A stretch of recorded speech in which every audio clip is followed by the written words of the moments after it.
What's up guys, welcome back to the channel. Today we're taking a look at two fragrances from Le Falcone, Mirsaal Love Letter and Mirsaal Passion.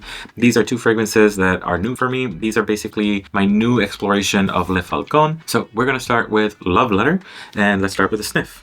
The cap is a snap-on cap, it's not even magnetic. On first sniff, what you get is a beautiful bright cherry and a fruity floral background. It is immediately bright and it's immediately tart. It almost makes your lips pucker. It's almost like you're expecting to eat something when you smell this. Very sweet. It's very reminiscent of a cherry flavored tart with some smokiness added in. It's very pretty. It isn't overly sweet. It isn't overly sugary. It's more along the lines of a sophisticated red cherry fruity scent, but doesn't feel immature. It doesn't feel overly fake to me. When we look at the bottle is a very deeper red. I think the camera is making it look a little bit more bright and vibrant, but the bottle itself is a little bit deeper than this the camera shows. The top is a gold and this is like a little fabric thing. This is Le Falcone niche collection. It kind of looks like a wax seal you put in the front of a letter, a love letter. The texture on the outside is a little bit like a rubbery texture overall, or waxy texture. Overall it looks, I wouldn't call it a understated bottle, but I wouldn't also call it gaudy. I think it's very pretty looking and it would look nice on a shelf. Now let's take a look at the notes for this and talk about the notes for this fragrance and what it contains. The top notes for this fragrance are red cherry, almond, and blackcurrant. The middle notes are plum, Turkish rose, jasmine, and lavender. And then the heart notes for this are vanilla, cinnamon, benzoin, sandalwood, cedar, tonka bean, and vetiver. This is supposed to be a dupe of Tom Ford's Lost Cherry. I don't have that, but I've smelled it, and I wouldn't say it's a 1-to-1, but I'm not gonna say like a percentage or whatever, but I can feel the inspiration from it. To me, on dry down, kind of smells like a cherry cookie tart type thing. It evolves into something a little bit more honeyed, a little bit more creamy, a little bit more deep and sugary. The cherry is still prevalent, but it's not the main event. As it dries down, I think the cherry takes like a little bit of a backseat, but overall, this is more like a sophisticated gourmand. This is more of a subdued gourmand, not screaming, hey, I'm a sugar candied snack. This is more like, hey, I smell good, sniff me, kind of thing. So this is the kind of vibe this is going for. In terms of projection and longevity, like most gourmands, the heavier the fragrance, the more it lasts.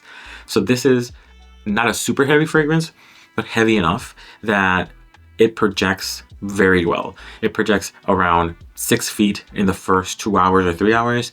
And then after that, it kind of dies down to a 1 or 2 foot bubble after those 2 or 3 hours, but it never turns into like a disappeared scent. It never disappears into a skin scent.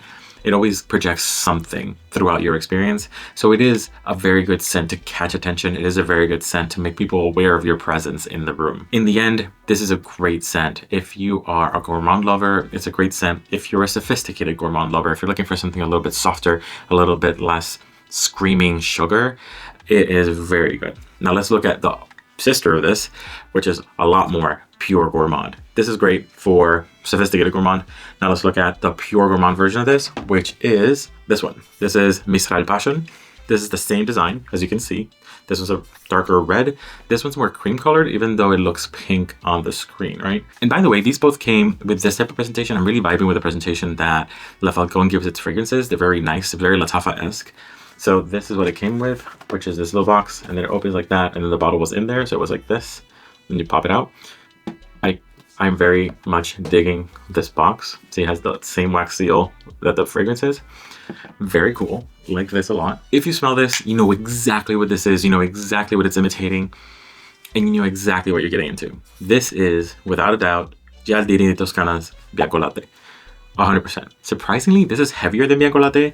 This is reminding me a lot of Eclair, which is heavier. It's more milky. It's a lot more like gourmandy and sticky and ooey gooey. So this is a lot like that. This reminds me a lot of that Eclair version of Bianco Latte, which I prefer, believe it or not.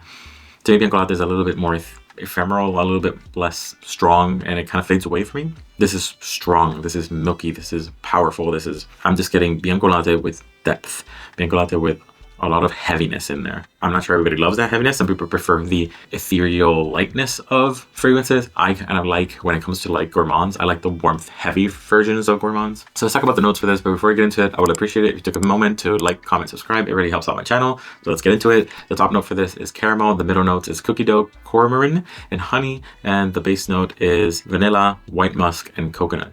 Even though this does not have milk per se, I am getting milkiness. I'm guessing that's coming from coconut, right? But there is, to me, a strong sense of milkiness here. This reminds me, like I said, a lot of eclair.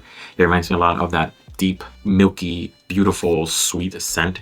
It's almost like being dipped in caramel latte milk. A latte, right? A latte, a beautiful latte, beautiful milky sweet drink. It's just like Bianco latte, just like eclair. Where this kind of falls flat a little bit is the longevity and projection. Eclair is a monster. Fragrance, spot on. Projection and longevity, forever. It's like longevity is ridiculous. Like I think that they fed that fragrance crack. This one, on the other hand, it's decent. It projects about 3 feet or so for the first hour, and then it kind of dies down to like a bubble for about an hour or two, and then turns into a skin scent. I think it's a moderate projector, not the best projector, right? It's not the top of the top. I think Eclair still beats this one. To me, Eclair is the master of all Bianco Latte clones. I would never wear this out because this is too sweet. To me, this is more like of an intimate scent, something you would wear at home for fun times, you know what I mean? I use Eclair more as a sleeping scent because it's very comforting to me. I find this comforting, not like going out smell. Overall, these are good scents. These are great scents. Le Falcone, I had not really heard a lot about them, honestly, before, but they produce pretty great scents. I enjoy them. I like them. What do you guys think? What are your thoughts on these? Like, I'm late to this game, so I would like you guys to tell me, what fragrances should I try out from Le Falcone? What fragrances that I haven't tried yet? Let me know. Remember, the sense is subjective. What I like isn't necessarily something you like, and always remember to smell your best. See ya.